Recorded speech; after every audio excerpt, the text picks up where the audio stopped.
everybody. Welcome back to Objection Psychology, podcast where we unravel the mysteries of the human mind through the lens of both law and psychology. Once again, I'm your host, Lazaro Fernandez, and today we're going to be talking about something that has been perplexing me for a little bit and something that I believe is a critically important topic, especially in today's age. And that is the topic of false confessions. How is it possible that someone can confess to a crime that they didn't commit? What psychological forces are at play when this occurs? And how can our justice system protect against these miscarriages that happen in courts day in and day out? This is obviously a little bit of a complicated topic. However, I will make today's episode a little bit shorter than previous ones before, just because I want to be very concise with the idea of false confessions. With that being said, let's start with what is a false confession. And a false confession is when an individual admits guilt to a crime that they're innocent of, often under pressure. This phenomenon isn't necessarily rare. According to the Innocence Project, approximately 25% of wrongful convictions overturned by DNA evidence often involved false confessions or admissions by convicts. So why do innocent people confess? One key factor is the intense stress and pressure that they face during interrogations. Interrogations techniques used by officers often rely on psychological manipulations such as the read technique, which includes being isolated, includes deception, and minimization of the crime's seriousness. These tactics often create a high-stress environment where the suspects may feel hopeless or overwhelmed. This is subtly explained by psychologist Dr. Saul Kassim, sorry if I mispronounced that by chance, as he has done quite pioneering work on this idea. His research shows that 3 types of false confessions exist. That is, voluntary false confessions, compliant false confessions, and internalized false confessions. We'll go through each of these false confessions ideas just to kind of see what each idea entails.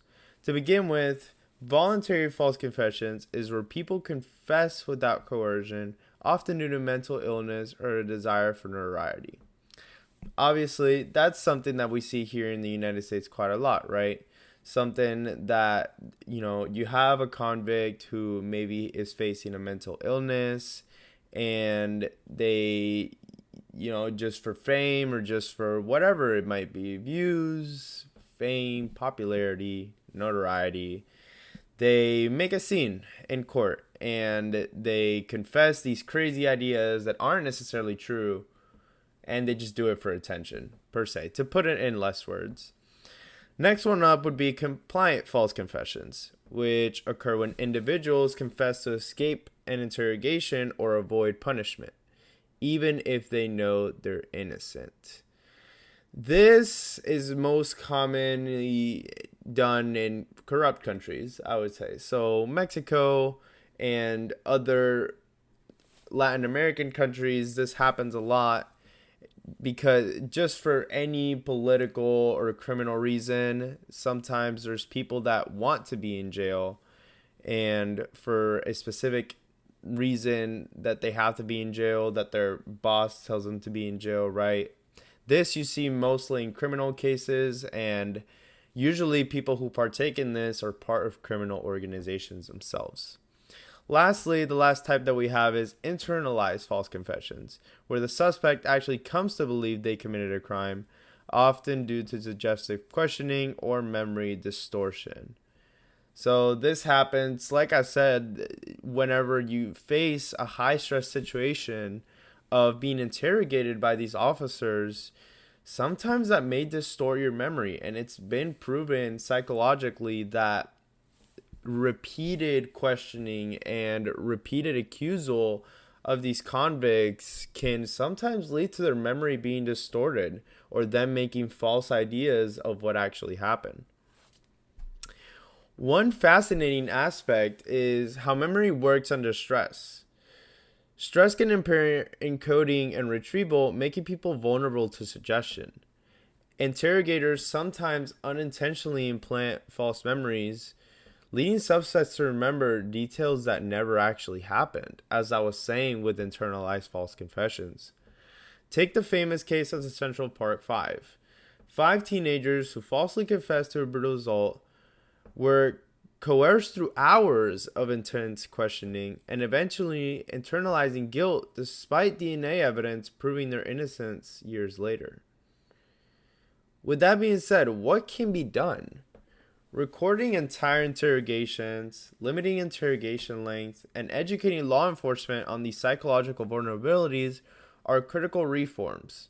Some states have already mandated videotaping with officers, and studies shows that this does reduce false confessions.